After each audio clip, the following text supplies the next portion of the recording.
Senator Appel. Thank you. I just want to address a point. I keep hearing this over and over about that there's some kind of a conspiracy to hide, to change the bar and this and that and the other. Let me tell you all some history. I started on this committee 10 years ago. I think Ms. Johnson may be the only one that was here at that time. I almost fell on the floor when I found out something that I was just flabbergasted by. At that time, 10 years ago, the way we rated accountability was on a 200-point scale. So that means if a child got a 70 on a test and they ran home to mom and said, look, I got a 70, you know what that was? 35. 35. And we were perfectly happy in those days that those scores were that bad. Now, we have raised this, and I've heard this business about, the Department of Education's hiding this, changing this. They have testified every step along the way. We, as legislators, have demanded that they raise the bar by raising those scores all the way through. There's been no hiding.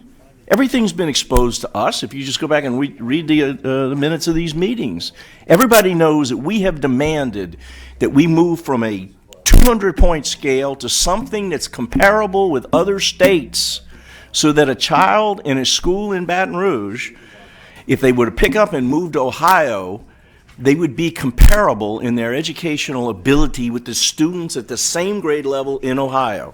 That has been our goal as long as I've been on this committee.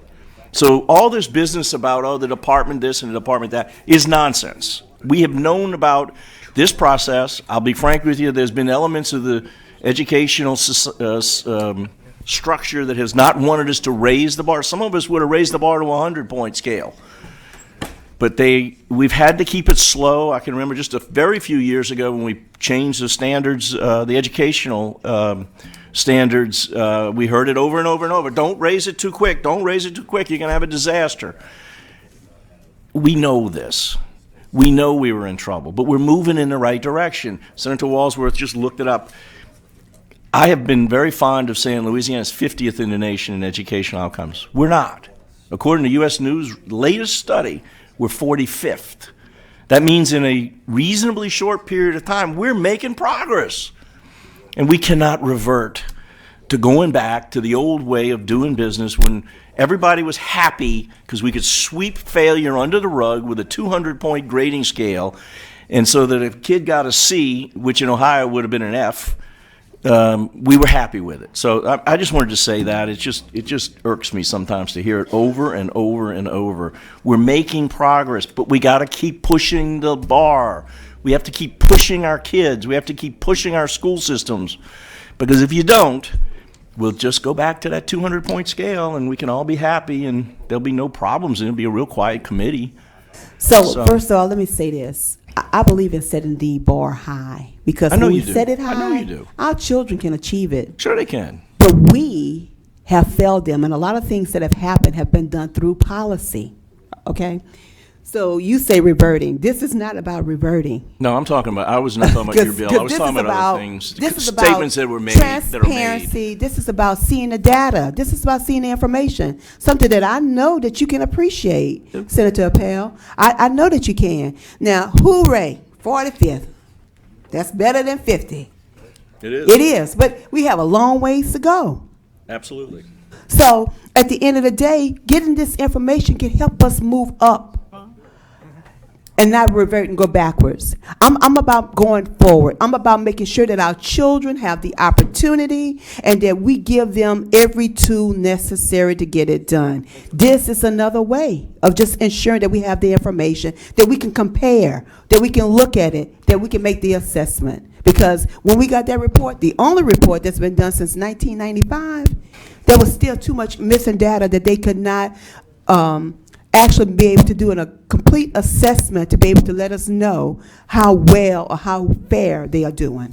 Well, the other thing I'd like to hear is from the department who's hiding way in the back, because there has been a number in New Orleans. There's been a number of charter schools that have lost their charters for failure to fulfill the requirements that was set in the basis of the charter.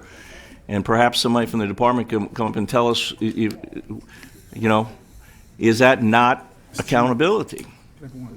Mr. Chairman, if I can have just one. Sure. last- Go right ahead, Representative Bowie. Thank you. I would plead that this committee don't lose sight of what this bill is about. The state of Louisiana chose the Charter School Demonstration Act as an experiment to test whether we can deal with improving student achievement. All this says is let's be accountable because we exposed the children of this state to those experiments. And for some reason, everybody wants to deny that. We have exposed the children to, now there's nothing wrong with experiments. I'm an educator and a social scientist. That's how we build new knowledge. But if you don't do it the correct way, you can harm the very subjects and the very issue you're trying to alter. And that's what we have done in many instances in the state. And all this is saying is let's make those who have offered themselves, and I'm talking about those charters, because they are public schools. They're public schools, but they're private entities who we have turned over our kids to say, you participate in this experiment. And their responsibility was to provide the data to demonstrate that what they were doing had efficacy, that it worked. And the law said itself, if it didn't, get rid of it. If it does, duplicate it. I would ask, and the department is here, to give one example where an evidence-based empirical data was found and duplicated in any schools and charters here. And respond to the issue of the one app, where we have institutionalized this and we know that don't work. So all I'm saying here is let's stop putting our heads in the sand around this issue of the experiment, correct it, and if we're going to use the experiment to get data, let's get the data, but let's hold the folk accountable who are supposed to be collecting the data based on what they're supposed to be doing. Let me answer your one app. And here's one other thing I want to share with you. And this is the big elephant in the room, but obviously I'm not going to let the elephant continue. It appears that the only place the benign neglect happens is where there's a majority African American district. And so what I'm here telling you about the unintended consequences of this experiment, non-accountability, and here's one example. Tulane University documented, because they were doing some of the early data collection, that we have 24,000 young people between the ages of 16 and 24 who are out of school and out of work. They were youngsters who came through the experiment, the charter schools. Now, as a social scientist, because we have a crime problem in New Orleans, I looked at the age of those same youngsters, those who are both the victims and the perpetrators, Senator Appel. The ages were the same, 16 to 24. We have had situations where in the initial stages, students were expelled and suspended. And I went in personally because parents were calling me saying, you should see the discipline that they're doing to the kids. And there was a complaint about out-school suspensions. So they developed something called an in-school suspension. And I visited one of those schools. The in-school suspension room was a 3x3 facing the wall, and kids stayed there for weeks at a time. Now, that's part of this experiment in terms of discipline. And so while you're not aware of this, Senator, was where your schools are, what I'm saying is that there's some unintended consequences of this experiment.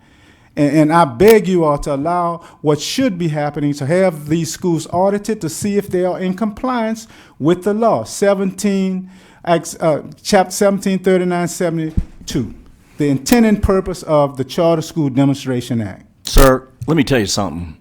You are so far off base with your racial comments, it's disgusting. This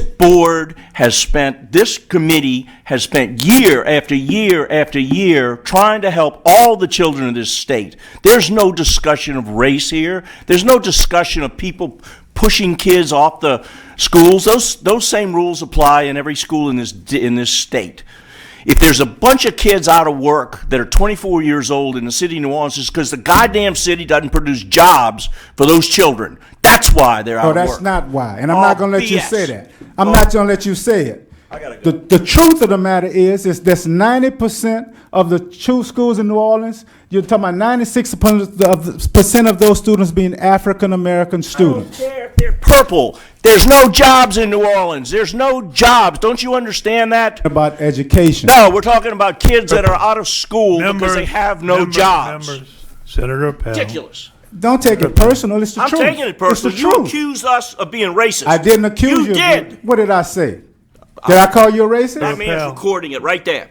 I said that man's recording 90%. it. You go back and watch I it. said 90% of those students are African American. That's what I said, and that's true, Senator Appel. Whether you like it or not, it's true. Conrad. Can't change the facts. Members, take a deep breath.